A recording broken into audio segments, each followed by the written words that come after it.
Genghis Khan और Taimur lung. हाँ, Genghis Khan और तैमूर लंग। आज का हमारा मिशन सिर्फ ये गिनना नहीं है कि किसकी तलवार ने कितने सिर काटे। सही कहा। गिनती से ज्यादा महत्वपूर्ण उनका तरीका है। बिल्कुल। हमें दरअसल ये समझना है कि उनके काम करने का तरीका क्या था, उनकी मानसिकता कैसी थी और उस अथाह क्रूरता के पीछे का जो क्यों है वो आखिर क्या था। असल में जब हम इतिहास को देखते हैं तो ये सिर्फ खून खराबा नहीं था, उसके पीछे एक पूरी सोच थी।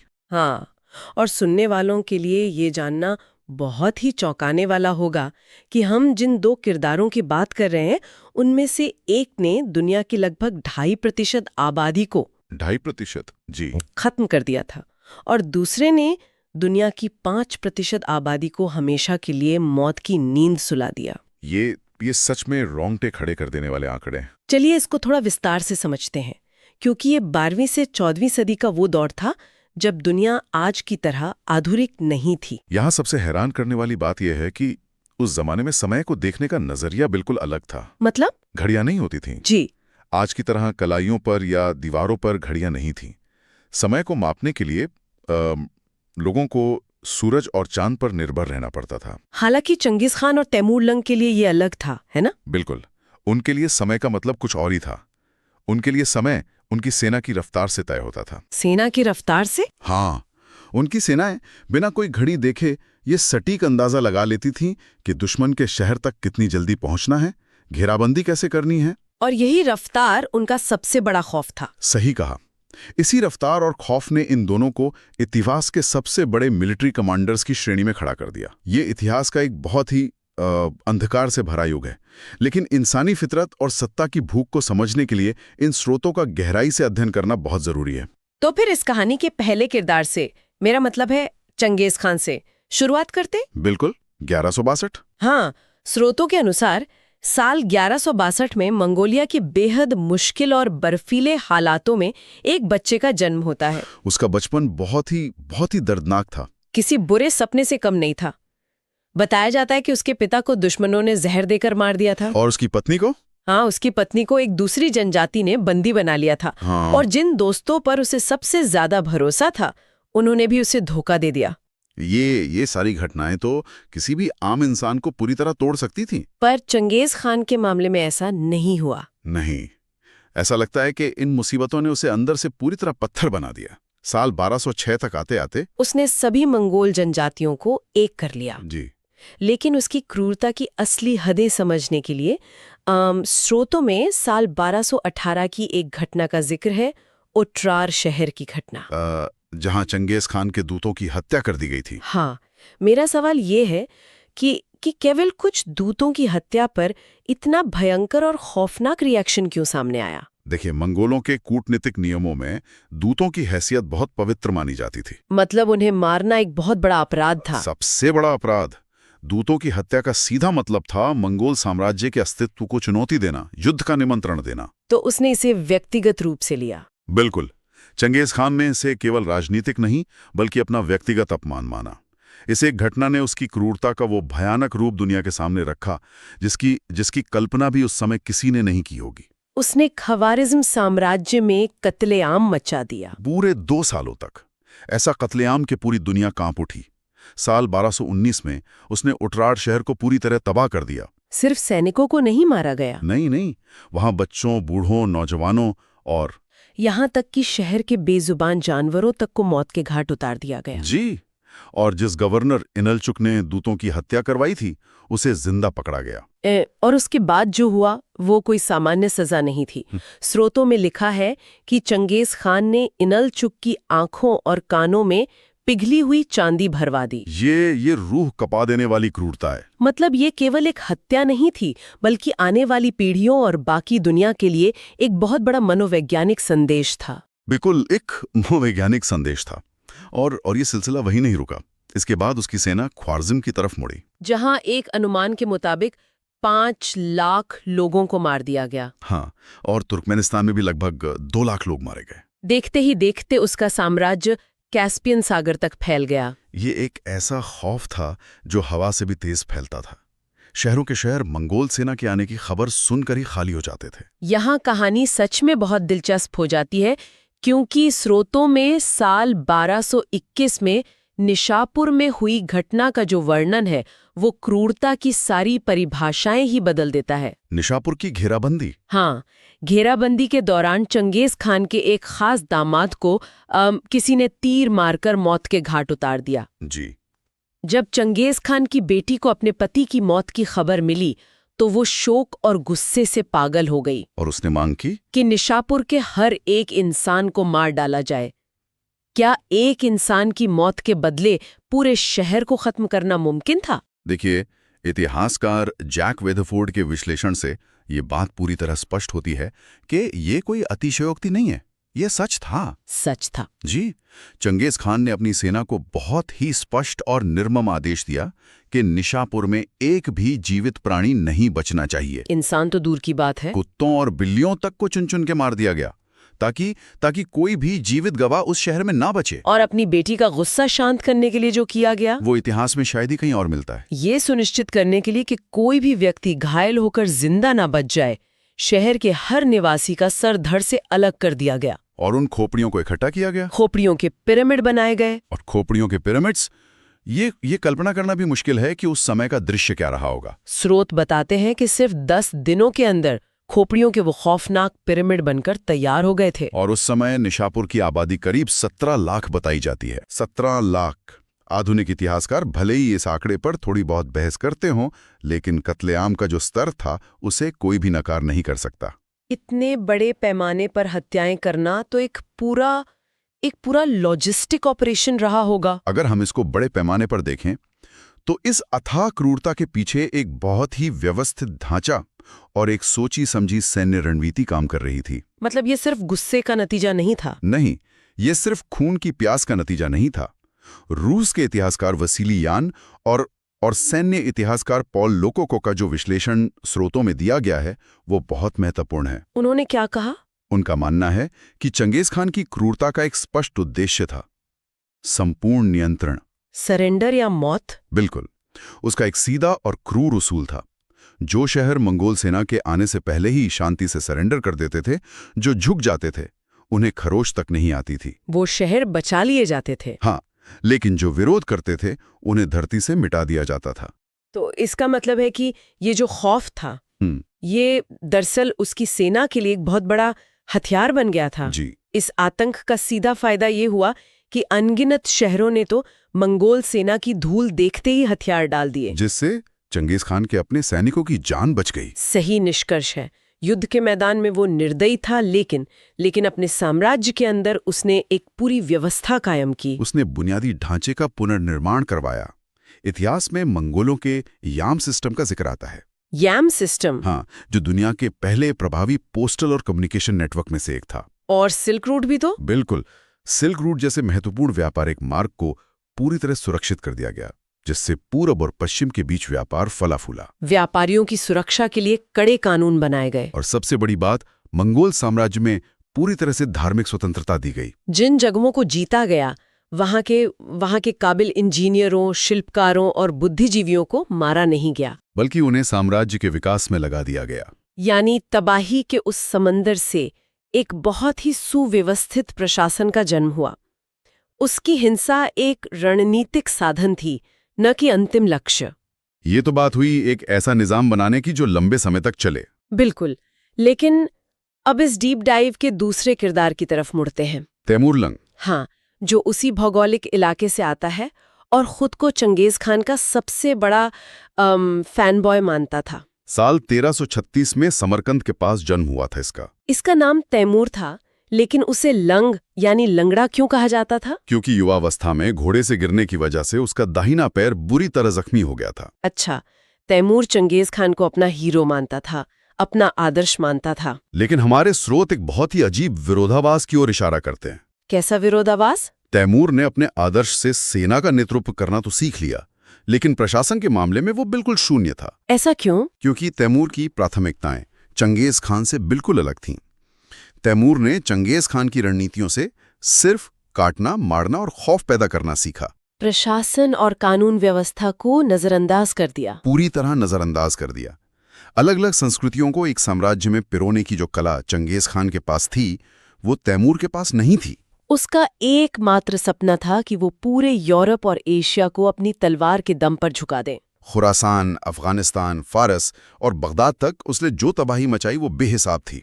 चंगेज खान की सेना में तो खुली लूटपाट की सख्त मनाही थी ना? हाँ, चंगेज खान के यहाँ लूट का माल एक व्यवस्थित तरीके से बंटता था। लेकिन तैमूर की सेना के लिए? लूटपाट और कत्लेआम ही युद्ध का मुख्य इनाम था। और शायद इस अंधी लूटपाट और क्रूरता का सबसे विभत्स उदाहरण भारत की राजधानी दिल्ली पर हुआ हमला है। साल 1398। जी, 1398 में तैमूर ने समरकंद से चलकर करीब 1600 किलोमीटर की दूरी महज 3 महीने में पार कर ली। इतनी बड़ी सेना का इतनी तेजी से आगे बढ़ना ही अपने आप में एक खौफनाक बात है। लेकिन ये सवाल उठता है कि उस वक्त दिल्ली जो इतनी बड़ी सल्तनत थी, वो इतनी आसानी से तैमूर के सामने कैसे ढह गई? इसके पीछे का मुख्य कारण था दिल्ली में उस समय मौजूद एक बहुत बड़ा राजनीतिक शून्य, पॉलिटिकल वैक्यूम। तुगलक वंश। हाँ, 1398 के आसपास तुगलक वंश अपने अंतिम और सबसे कमजोर दौर से गुजर रहा था। पिछले 10 सालों से दिल्ली की गद्दी पर कोई ऐसा मजबूत शासक नहीं था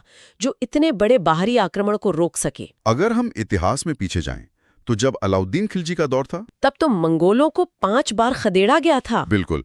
तैमूर को ये बात बहुत अच्छी तरह पता थी कि इस समय दिल्ली नेतृत्वहीन है। इसी राजनीतिक कमजोरी का फायदा उठाकर तैमूर बड़ी आसानी से दिल्ली में घुस गया। और जब वो अंदर दाखिल हुआ तो खून की प्यास ने अगले 15 दिनों तक दिल्ली को सचमुच नर्क बना दिया। इतिहासकार जस्टिन मरोजी के हवाले से स्रोतों में जो बातें लिखी हैं वो बहुत परेशान करने वाली हैं। तैमूर की सेना को दिल्ली में कुछ भी करने की खुली छूट दे दी गई थी। आतंक इतना ज्यादा था कि जान बचाने की उम्मीद में बहुत से लोग एक बड़ी मस्जिद में जाकर छिप गए, ये सोचकर कि शायद एक धार्मिक स्थल होने के नाते वहां सेना हमला न करे।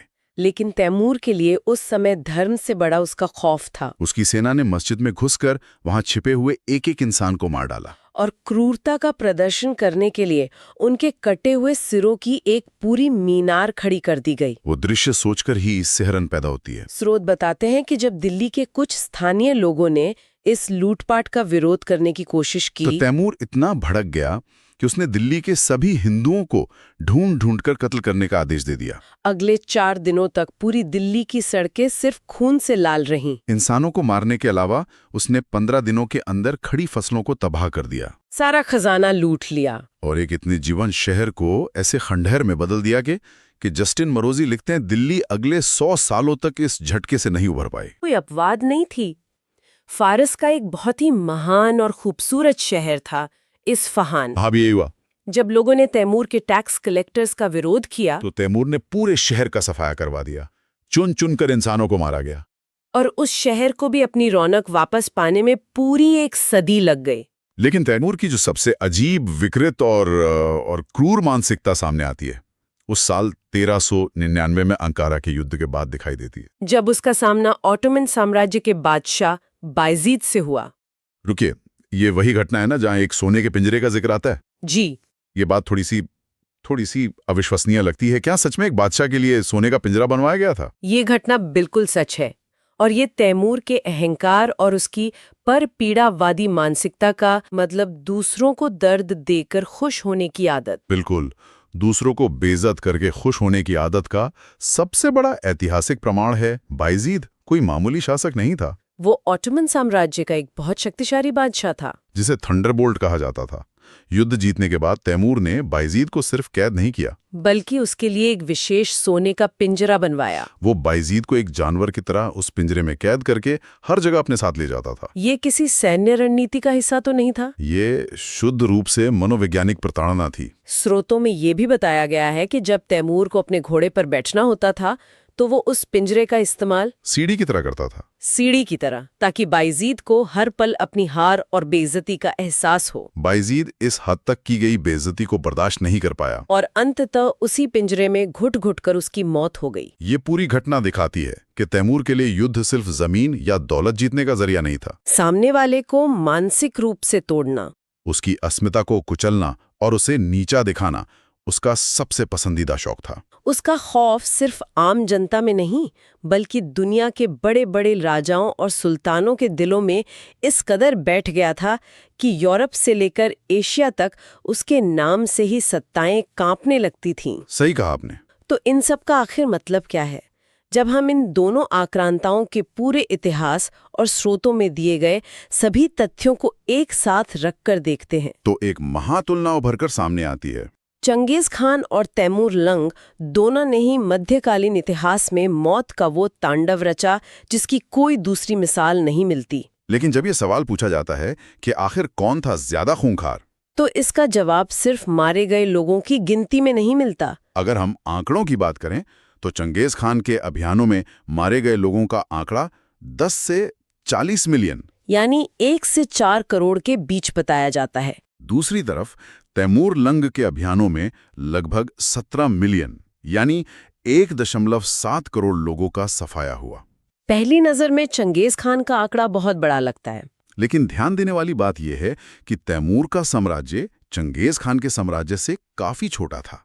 फिर भी उसने उस समय की दुनिया की कुल आबादी का 5% हिस्सा खत्म कर दिया था। इससे एक बहुत महत्वपूर्ण सवाल खड़ा होता है कि इस विनाश का अंतिम परिणाम क्या था। और यही वो जगह है जहां चंगेज खान और तैमूर लंग के बीच का सबसे बड़ा और बुनियादी अंतर स्पष्ट होता है। जैसा कि सभी प्रमुख इतिहासकार मानते हैं, चंगेज खान की क्रूरता प्रणालीगत थी। उसका लक्ष्य अपनी बिखरी हुई और आपस में लड़ने वाली जनजातियों को एक करना था और एक ऐसा स्थायी मंगोल साम्राज्य बनाना था जो पीढ़ियों तक कायम रहे। उसकी हिंसा एक साधन थी जिसने अंततः एक मजबूत प्रशासनिक व्यवस्था, व्यापारिक सुरक्षा और सिल्क रूट जैसे विकास के काम पैदा किए। उसने दुनिया को एक व्यवस्था दी। लेकिन तैमूर लंग का क्या? इतिहासकार जस्टिन मरोजी और क्लिफर्ड बोसवर्थ का स्पष्ट मानना है कि तैमूर एक क्रूर अवसरवादी था। उसका कोई दूरगामी लक्ष्य नहीं था। उसे सिर्फ क्रूरता करने में और शहरों को राख में मिलाने में मजा आता था। यहाँ तक कि खुद को सच्चा मुसलमान कहने के बावजूद उसे बगदाद, इस्फहान और दिल्ली में अपने ही धर्म के लोगों का कत्लेआम करने में कोई हिचक नहीं हुई। उसकी क्रूरता अंत विनाश थी, जिसके पीछे भविष्य के निर्माण की कोई सोच नहीं थी। और शायद यही कारण है कि उन दोनों की विरासतें एक दूसरे से बिल्कुल अलग रहीं। चंगेज खान जब मरा तो उसके पीछे एक ऐसा विशाल और मजबूत साम्राज्य था जिस पर उसके उत्तराधिकारियों ने लंबे समय तक सफलतापूर्वक राज किया। वहां एक स्पष्ट कानून था, एक व्यवस्था थी। लेकिन तैमूर लंग का साम्राज्य सिर्फ उसकी तलवार के खौफ और आतंक के धागे से बंधा हुआ था। उसमें कोई स्थिरता नहीं थी, कोई लंबा प्रशासनिक ढांचा नहीं था। इसलिए जैसे ही 1405 में तैमूर की मौत हुई, उसके द्वारा दूसरों के खून से खड़ा किया गया वो बड़ा साम्राज्य ताश के पत्तों की तरह ढह गया। जब आतंक का केंद्र ही दुनिया से चला गया तो साम्राज्य भी तुरंत बिखर गया।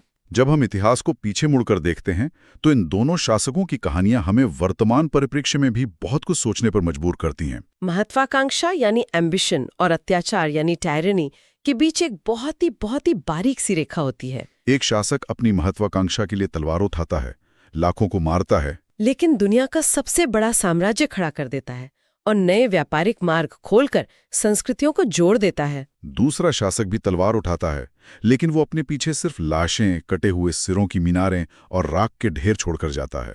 इतिहास गवाह है कि मध्यकाल में हिंसा हर जगह थी, वो उस युग का एक सामान्य लक्षण था। लेकिन इतिहास ये भी गहराई से देखता है कि उस भयानक हिंसा के खत्म होने के बाद धरती पर क्या बचा, एक नया समाज या सिर्फ वीरान खंडर। इस पूरी चर्चा से एक बहुत ही गहरा विचार जन्म लेता है जिस पर स्रोतों के निष्कर्ष के आधार पर गौर करना आवश्यक है। जी, चंगेज खान ने बेहिसाब खून बहाया, लेकिन आज का इतिहास अक्सर उसे सिल्क रूट को सुरक्षित करने, पूरब और पश्चिम के व्यापारिक मार्गों को जोड़ने और दुनिया के एक बड़े हिस्से को एक कानून के तहत लाने के लिए याद करता है। वहीं दूसरी तरफ तैमूर लंग को इतिहास सिर्फ उसके छोड़े गए खंडहरों, खौफनाक कत्लेआम और सोने के पिंजरों के लिए याद करता है। तो क्या समय का पहिया उन क्रूरताओं को धीरे धीरे भुला देता है या कम आंकता है, जो अंततः मानव सभ्यता के लिए कोई प्रशासनिक ढांचागत विकास छोड़ जाती हैं? और क्या इतिहास सिर्फ उन्हीं को असली राक्षस मानता है जो अपने पीछे सिर्फ तबाही और राख छोड़कर जाते हैं? विनाश और विकास का ये तराजू इतिहास में कैसे काम करता है, ये एक ऐसा विचार है जिस पर गहराई से सोचने की आवश्यकता है। बिल्कुल, ये सोचने वाली बात है। और इसी सवाल के साथ हम आज के इस डीप डाइव को यहीं समाप्त करते हैं।